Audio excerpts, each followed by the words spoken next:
சுவையும் ஆரோக்கியம் நிறைந்த கமகம சமையல இன்னைக்கு நம்ம பார்க்குற ரெசிபி என்னன்னா பஜ்ஜி மிளகாய் துவையல். இந்த துவையல் பார்த்தீங்கன்னா நம்ம ரைஸுக்கு வந்து எப்பவும் பொட்டுக்கடலை துவையல், தேங்காய் துவையல், பருப்பு துவையல், இல்லை வேறு எதுனா ஒரு காயை வச்சு பண்ணுற துவையல் நீங்கள் சாப்பிட்ருப்பீங்க. ஆனால் இன்றைக்கி வந்து இந்த பஜ்ஜி மிளகாய் வச்சு பண்ண போகிறோம். இந்த பஜ்ஜி மிளகாய் பார்த்தீங்கன்னா சிகப்பு மிளகாய் வச்சுருக்கேன். அதில் இந்த சூப்பர் மார்க்கெட்டில் போனால் கிடைக்கும். இதை வச்சு ட்ரை பண்ணியிருக்கேன். கிடைக்காதவங்களுக்கு ரெகுலராக கிடைக்கிற பஜ்ஜி மிளகாய் அந்த லைட் க்ரீன் கலர் பார்த்தீங்களா, அதை யூஸ் பண்ணுங்கள். இப்போது இந்த ரெசிபி பண்ணுறதுக்கு தேவையான பொருட்கள் பார்த்துருங்க. பஜ்ஜி மிளகாய் துவையல் தேவையான பொருட்கள்: சிகப்பு பஜ்ஜி மிளகாய் 3 நம்பர், தேங்காய் 4 பத்தை, புளி ஒரு நெல்லிக்காய் சைஸ், கருவேப்பிலை சிறிதளவு, உப்பு தேவையான அளவு, கடலெண்ணெய் 3 டேபிள் ஸ்பூன். இந்த ரெசிபி பார்த்தீங்கன்னா மொத்தமே பார்த்தீங்கன்னா ஒரு 5 பொருள் தான், இன்க்ளூடிங் எண்ணெயும் சேர்த்து சொல்கிறேன். 5லேருந்து 6 பொருள் தான், சரிங்களா? இதில் தேங்காய், பச்சை கருவேப்பிலை, புளி இது எதுவுமே வந்து நம்ம என்ன பண்ண போகிறோம்னா வதக்க போகிறதில்ல. வெறும் இந்த குடமிளகா மட்டும் லைட்டாக வதக்க போகிறோம். இந்த குடமிளகா வந்து நீங்கள் இந்த மாதிரி பெருசாகவும் போடலாம், இல்லை எனக்கு வதக்கிறது ரொம்ப டைம் இருக்குன்னா இந்த மாதிரி பொடிசாகவும் கட் பண்ணி போடலாம், சரிங்களா? இப்போ இது எல்லாத்தையும் நான் இதில் போட்டுறேன். சும்மா ஒரு 2 டேபிள் ஸ்பூன் அளவுக்கு எண்ணெய் ஊற்றுறேன், வேறு எதுவுமே இல்லை. இந்த மிளகாவை நீங்கள் ஸ்ட்ரைட்டாக போட்டு அரைச்சினா உங்களுக்கு வந்து சில பேருக்கு பிடிக்காது. அது இல்லாமல் சீக்கிரமாக கெட்டு போது வாய்ப்பு இருக்கும். அதில் நம்ம என்ன பண்ணுறோம், இதை லைட்டாக வதக்கிட்டு நம்ம சாப்பிட்றோம். அதே டைமில் தண்ணி விட ஆரம்பிச்சிடும், சீக்கிரமாக கெட்டு போக ஆரம்பிச்சிடும். இதான் விஷயம்.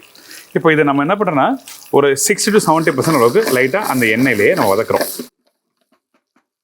அந்த லைட்டாக வதங்கி வர டைமில் நம்ம என்ன பண்ணுறோன்னா இந்த தேங்காவும் இந்த புளி இது எல்லாத்தையும் வந்து நம்ம என்ன பண்ணுறோம், இது எல்லாத்தையும் ஒன்றா போட்டு அரைக்க போகிறோம்.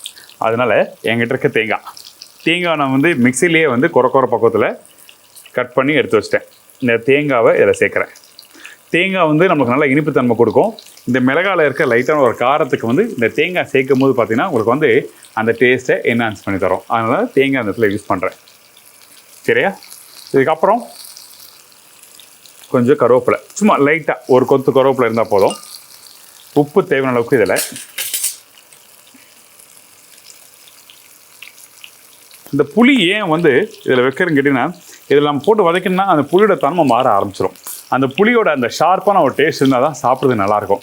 அதனால் புளி பாருங்கள், இதில் சும்மா ஒரு சிட்டிக்கு அளவுக்கு, சும்மா இந்த அளவுக்கு தான் போதும். அதுவும் பழைய புளி தான் யூஸ் பண்ணுறேன். பழைய புளி தான் வந்து அந்த புளிப்பு தன்மை கொடுக்கும். புது புளி வந்து இனிப்பு தன்மை கொடுக்கும். புளிப்புக்கும் இனிப்புக்கும் வித்தியாசம் நிறைய இருக்குது. அதனால் பழைய புளி யூஸ் பண்ணுறேன். முடிஞ்ச அளவுக்கு நீங்கள் வீட்டில் பண்ணும்போது பழைய புளி யூஸ் பண்ணுங்கள். இங்கே வச்சிட்றேன், அவ்வளோதான். இதுக்கு பிறகு இங்கே இந்த மாதிரி லைட்டாக வதங்கி ரெடியாக இருக்க இந்த குடமிளகாவை நம்ம என்ன பண்ணுறோம், இந்த பிளேட்டில் மாற்ற போகிறோம். போதும், குக் பண்ணது லைட்டாக வதங்கினா மட்டும் போதும். இப்போ இந்த குடமிளகாவை இதை எடுத்துலாம். எண்ணெய் எக்ஸஸாக இருந்ததுன்னா அந்த எண்ணெயை வடிகட்டி எடுத்துருங்க. இந்த மாதிரி ஜல்லிக்கடையில்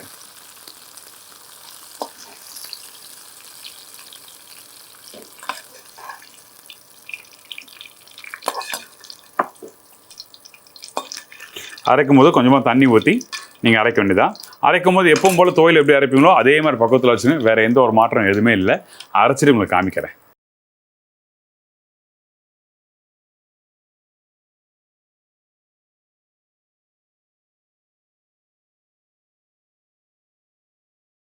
இப்போது இந்த துவையலை நம்ம அரைச்சாச்சு. இங்கே பாருங்கள், அரைச்ச பக்குவத்தை காமிக்கிறேன்.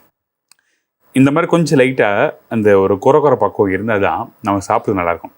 நைஸாக அரைக்கூடாது, தண்ணி ஊற்றி அதிகமாக அரைக்கூடாது. ரொம்ப லூஸ் ஆச்சுன்னா சாப்பிட முடியாது. எப்படி துவையல் நீங்கள் அரைக்கணுங்களோ அதே பக்கத்தில் இருக்குங்க. அப்போ ரைஸோடு சாப்பிட்றதுக்கோ இல்லை வேறு எதாவது தொட்டு சாப்பிட்றதுக்கோ ரொம்ப நல்லாயிருக்கும்.